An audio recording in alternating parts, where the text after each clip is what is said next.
किताब आप बीतियां में स्पेन में पाकिस्तानी कम्युनिटी की तारीख को मौजू बनाया गया है। किताब में पाकिस्तानी कम्युनिटी की मेहनत, मुशक्कत, कोशिश और कामयाबी की दास्तानें बयान की गई हैं। नुमाइंदा समा कमर फारूक से गुफ्तगू करते हुए साबिक counsellor general Barcelona Hussain Syed ने किताब के हवाले से गुफ्तगू की है। आइए आपको दिखाते हैं।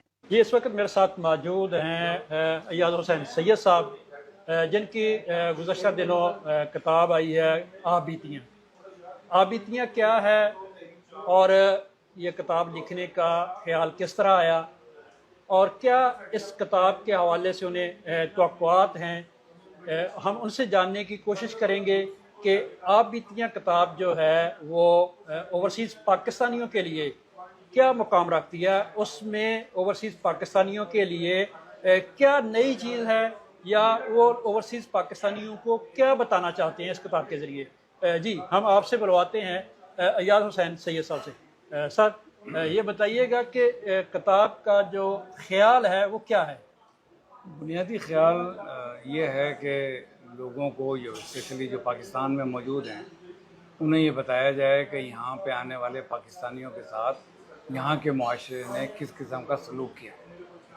तो इसके बारे में मैं ये बताना चाहता हूँ कि हिस्पानिया का मुआशरा बिलअमूम और कतलोनिया का मुआशरा बिलखसूस तौर पे पाकिस्तानियों को, पाकिस्तानी तारीख़ वतन को 70 की दहाई से खुश आमदीद कहता आ रहा है। उस ज़माने में पाकिस्तान से आने वाले लोग जवान उम्र लोग थे, कम पढ़े लिखे थे, हुनरमंद बिल्कुल भी नहीं थे और बग़ैर किसी सोची समझी स्कीम के तहत यहाँ पर आए थे।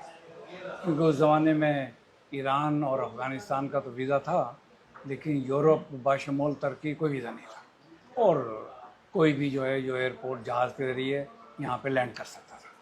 तो अब हुआ ये कि पाकिस्तानी तारीख़ वतन जब यहाँ पर पहुँचे तो ना यहाँ की ज़ुबान जानते थे, ना यहाँ का रस्म व रिवाज जानते थे। उसके बावजूद यहाँ के लोगों ने उन्हें गर्मजोशी से रिसीव भी किया, वेलकम किया और उन्हें वो तमाम सहूलतें उन्हें दी जो वो किसी भी तारीख़ वतन को दे सकते। लेकिन अब जो है वो हालात जो हैं वो बहुत बदल चुके हैं। 50 साल का अरसा गुज़र गया।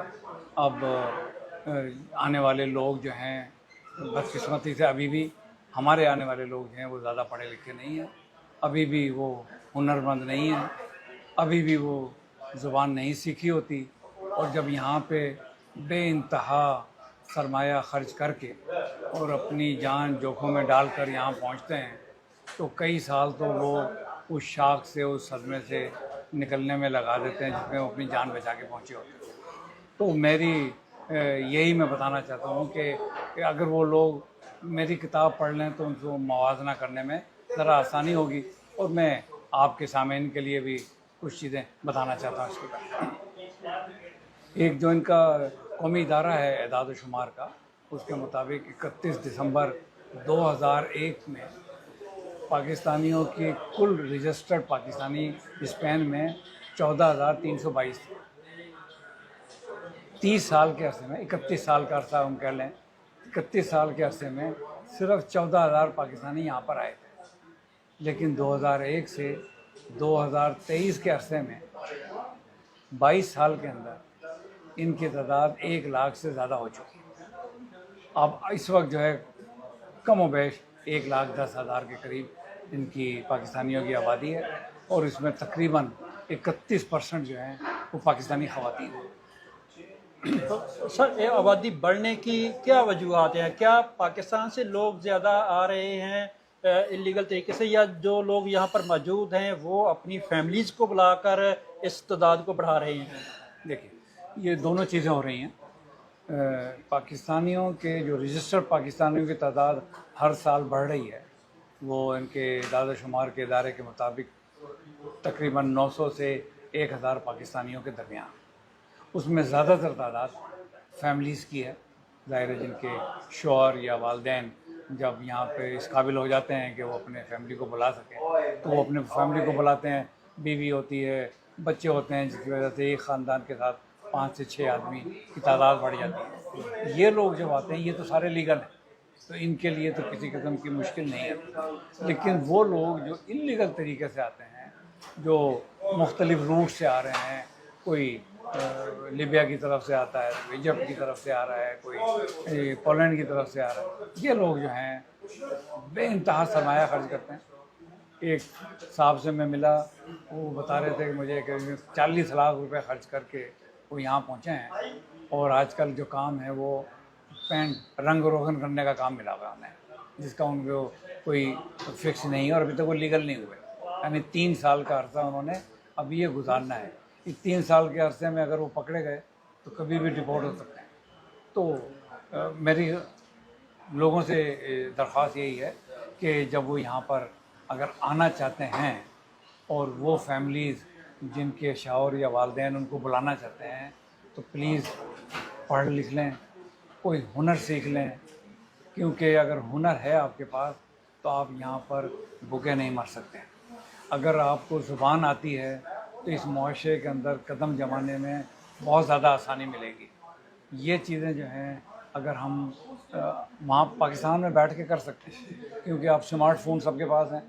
उस स्मार्टफोन के ऊपर स्पेनिश ज़ुबान के बेइंतहा कोर्सेज़ हैं जो मुफ्त हैं, और उसमें इतनी ज़ुबान वो सीख लेंगे कि यहाँ पर शहर के अंदर वो अकेले चल फिर सकते हैं। सर, आपकी किताब जो आप बीतियाँ हैं वो क्या तरगीब देती है कि लोग यूरोप की तरफ रुख करें, स्पेन की तरफ रुख करें, या आप इस चीज़ की तरगीब देना चाहते हैं कि अगर आपके पास कोई हुनर है तो वो अपने वतन के अंदर रहते हुए भी आप तरक्की कर सकते हैं? देखिए, मैं किसी को भी इस बात की तरगीब नहीं दे रहा कि वो पाकिस्तान छोड़कर आए।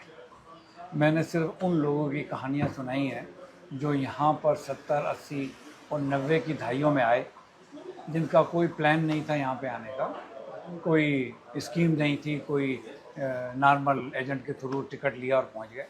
लेकिन यहाँ पर आके उन्होंने बेइंतहा मेहनत की। जितने 20 इंटरव्यूज़ हैं उनमें तकरीबन तमाम लोग 18-18 घंटे यहाँ पर काम करते थे, फुटपाथ पे या पार्किंग में सो जाया करते थे, और कम से कम 2 से 3 जगहों पे काम किया करते थे। उस वक्त वो लोग यंग थे, सेहतमंद थे, यहाँ के माशरा जो था इतना महंगा नहीं हुआ था, और कम्युनिटी चौंके कम थी, इसलिए ज़्यादा मोहब्बत थी।